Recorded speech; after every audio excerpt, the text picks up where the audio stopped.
Friends, it's time to pause for poetry, and today I'm going to be reading a selection of poems from this book, Poems to Learn by Heart by Caroline Kennedy, and the paintings are by John J. Muth. The poems are not all by Caroline Kennedy. She's just compiled them. The poems are by many various authors from all over. And I'm going to go ahead and start with My Shadow. And this was by Robert Louis Stevenson. I have a little shadow that goes in and out with me, and what can be the use of him is more than I can see. He is very, very like me from my heels up to the head, and I see him jump before me when I jump into my bed. The funniest thing about him is the way he likes to grow, not at all like proper children, which is always very slow. For he sometimes shoots up taller like an India rubber ball, and he sometimes gets so little that there's none of him at all. He hasn't got a notion of how children ought to play, and can only make a fool of me in every sort of way. He stays so close beside me, he's a coward, you can see. I'd think shame to stick to Nursey as that shadow sticks to me. One morning very early, before the sun was up, I rose and found the shining dew on every buttercup. But my lazy little shadow, like an errant sleepyhead, had stayed at home behind me and was fast asleep in bed. And this is the picture of a little girl playing with her shadow. Okay, the next one is It Couldn't Be Done by Edgar Albert Guest. Somebody said that it couldn't be done, but he with a chuckle replied that maybe it couldn't, but he would be one who wouldn't say so till he tried. So he buckled right in with a trace of a grin on his face. If he worried, he hid it. He started to sing as he tackled the thing that couldn't be done, and he did it. Somebody scoffed, "Oh, you'll never do that. At least no one has ever done it." But he took off his coat and took off his hat, and the first thing you knew, he'd begun it. With a lift of his chin and a bit of a grin, without any doubting or quit it, he started to sing as he tackled the thing that couldn't be done, and he did it. There are thousands to tell you it cannot be done. There are thousands to prophesy failure. There are thousands to point out to you one by one the dangers that wait to assail you. But just buckle in with a bit of a grin. Just take off your coat and go to it. Just start in to sing as you tackle the thing that cannot be done, and you'll do it. And there's not really a picture to go along with this one. Okay. Go back one more. Oh, this one is anonymous. It was written by an anonymous person, and it's titled, Don't Worry If Your Job is Small. Don't worry if your job is small and your rewards are few. Remember that the mighty oak was once a nut like you. Okay, we can all do big things, even if we're little, or even if we don't have much. We can all do something big. Okay, page 30. This is called Dust of Snow by Robert Frost. The way a crow shook down on me the dust of snow from a hemlock tree has given my heart a change of mood and saved some part of a day I had rued. And here's a picture of a crow shaking down snow. Okay.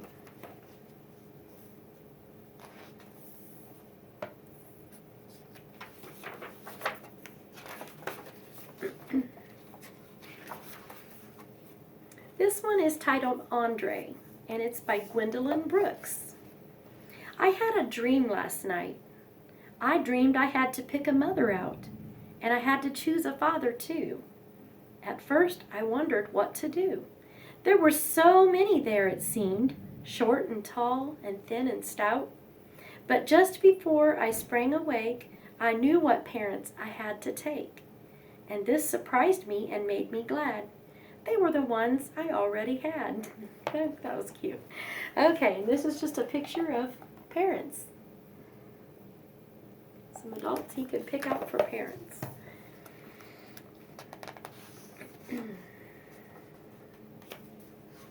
Oh, I missed one. Okay, this one is called If Little Red Riding Hood by Jeff Moss. If Little Red Riding Hood had a dad, perhaps things wouldn't have turned out so bad. He'd have taught her the useful things a dad can teach you, like the difference between grandma and a wolf who will eat you. He'd have brought her 2 photographs to let her see how completely different 2 things can be. He'd show her a picture of his kindly old mother and say, Grandma's one thing, a wolf is another. Grandma wants to hug you and give you a kiss. A wolf wants to eat you, and he looks like this. Big teeth, big ears, and plenty of fur. Now look at your grandma. Does a wolf look like her? Your report card was great. I know you're smart, so it shouldn't be hard to tell them apart. Now please please get to Grandma's before it gets dark. Don't go through the forest and stay out of the park. Don't stop to talk to any wolves you meet, and don't wear that red thing when you walk down the street. And here's a picture of a little dad showing his little girl the difference between Grandma and the wolf. He's got little sticky notes on each picture, and on the wolf's picture he has sticky notes that say fast moving, cannot bake cookies, furry. And on the grandmother's picture it says your father's mom, telling her the difference. Okay. This one is titled Manners, and it's for a child of 1918 by Elizabeth Bishop. My grandfather said to me as we sat on the wagon seat, be sure to remember to always speak to everyone you meet. We met a stranger on foot. My grandfather's whip tapped his hat. Good day, sir. Good day. A fine day. And I said it and bowed where I sat. Then we overtook a boy we knew with his big pet crow on his shoulder. Always offer everyone a ride, and don't forget that when you're older. My grandfather said, so Willie climbed up with us, but the crow gave a call and flew off.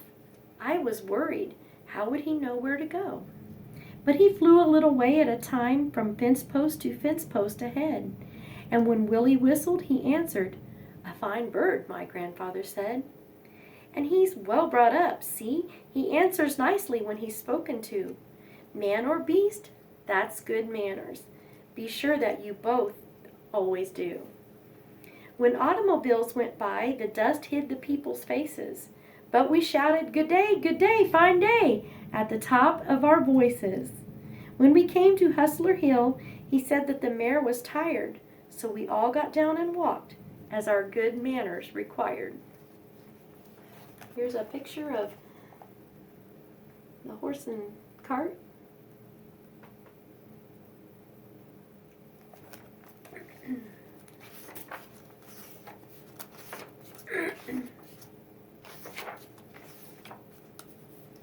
This one is called Someone by Walter de la Mare. Someone came knocking at my wee small door. Someone came knocking, I'm sure.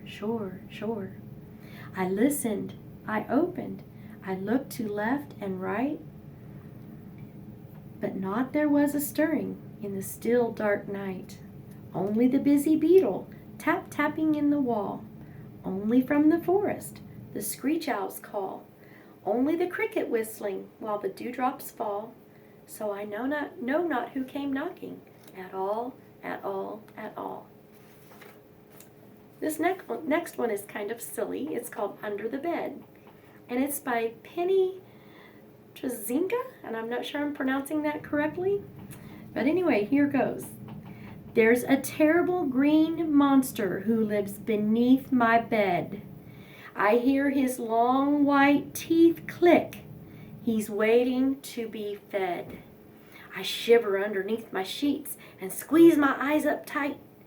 Maybe if I lie real still, he won't eat me up tonight. He taps me on the shoulder. I don't know what to do.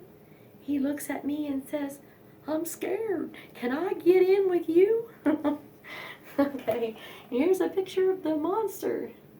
It was underneath the little girl's bed.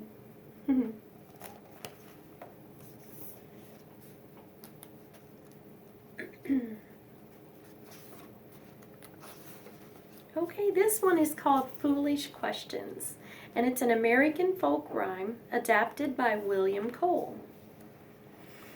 Where can a man buy a cap for his knee, or a key for the lock of his hair? And can his eyes be called a school? I would think there are pupils there. What jewels are found in the crown of his head, and who walks on the bridge of his nose? Can he use in building the roof of his mouth, the nails on the ends of his toes? Can the crook of his elbow be sent to jail? If it can, well then, what did it do? And how does he sharpen his shoulder blades? I'll be hanged if I know, do you? Can he sit in the shade of the palm of his hand and beat time with the drum in his ear? Can the calf of his leg eat the corn on his toe? There's something pretty strange around here. And there's a picture of a man beating on somebody's eardrum.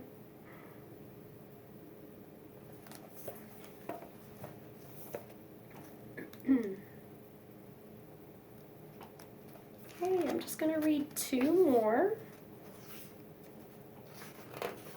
This one is called, it's another silly one, and it's called Sick by Shel Silverstein. I cannot go to school today, said little Peggy Ann McKay. I have the measles and the mumps, a gash, a rash, and purple bumps. My mouth is wet, my throat is dry. I'm going blind in my right eye. My tonsils are as big as rocks.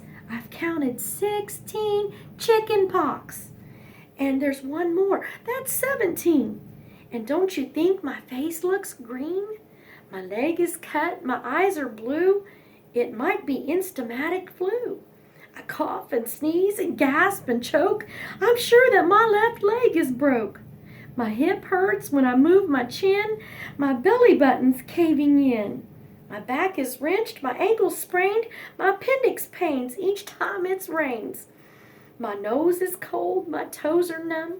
I have a sliver in my thumb. My neck is stiff, my voice is weak. I hardly whisper when I speak. My tongue is filling up my mouth. I think my hair is falling out. My elbow's bent, my spine ain't straight. My temperature is 108. My brain is shrunk, I cannot hear. There's a hole inside my ear. I have a hangnail and my heart is, what? What's that? What's that you say? You say today is Saturday? Goodbye, I'm going out to play. Okay, there's no picture with that one as well. Okay, last one. Lucky Trade by Matthew M. Fredericks. I told my mom I'd go to work if she'd go to school. She thought that trading places once just might be cool. So she agreed. I packed her lunch and made her wash her face. Then Mother said, I wonder why you want to take my place. I wonder what you do at work. I'd like to meet your boss. Now hurry up and brush your teeth and don't forget to floss. There's just one thing, Mom, that I forgot to mention. I'll pick you up at 4 o'clock. Today, you have detention. Okay, and there's just a little picture of Mom and the kids getting ready to go to school. Okay, thank you for joining me for Pausing for Poetry today, and I will see you the next time. Have a good day.